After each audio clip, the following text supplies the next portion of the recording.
Hi, it's Steve. Today we'd like to show you how to change the ice bin on your refrigerator. It's a really easy job.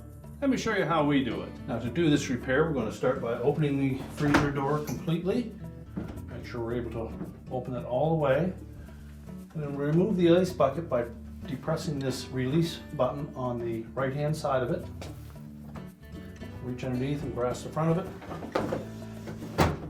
And then pull the whole ice bin completely out, and then you can discard it.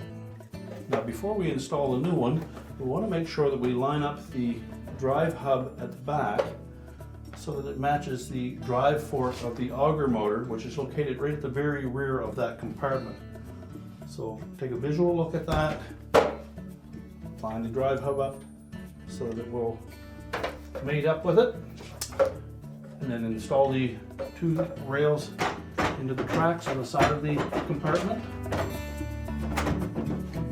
Just tilt up slightly on the front.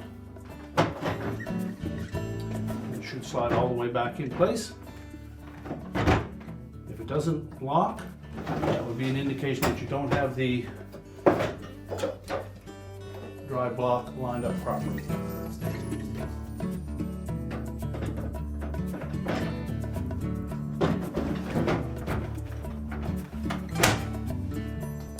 It should lock in place.